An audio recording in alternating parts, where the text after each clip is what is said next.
Another morning where we're layered up. By this afternoon, maybe you can shed one of those. We begin a warming trend. Chief Meteorologist Mike Burris tracking mid-60s today and well into the 70s with humidity returning tomorrow.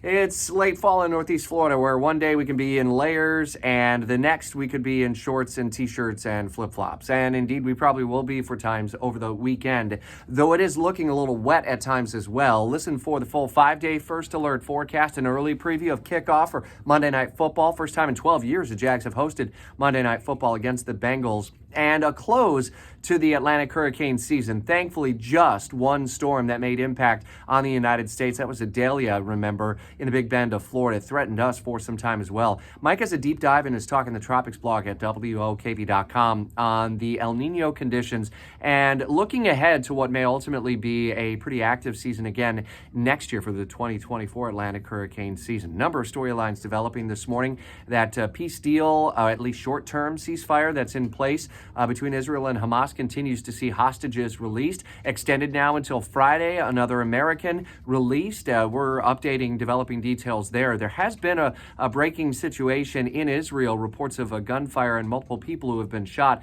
It is unclear at this point who is ultimately responsible. We're still pouring through that story throughout Jacksonville's morning news. A murder-suicide investigation stemming from Ortega all the way into Mandarin in the afternoon hours, still under investigation by detectives from the Jacksonville Sheriff's Office. What we know is updated throughout the morning today. It's also today, November 30th, the 30-year anniversary of the announcement that changed it all for the city of Jacksonville, as then NFL Commissioner Paul Tagliabue said that Jacksonville would get the 30th NFL franchise.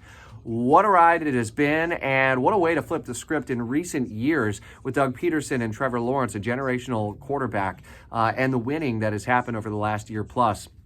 Brent Martineau is on the story as we're looking ahead to the next big game, which is going to be under the lights. 12 years since Jacksonville has hosted Monday Night Football again. And another storyline that is developing throughout the day today that'll be updated is Rosalind Carter and her efforts to address mental health and how that has changed and evolved through the years. Brand new survey is out this morning addressing 86% of Americans want Congress to do more to address mental health in the country. It's going to be a story that will be making news through the day. We're also reading through a brand new UNF poll out today that cites housing costs and the economy and inflation as the number one issues affecting Florida voters headed into the 2024 election.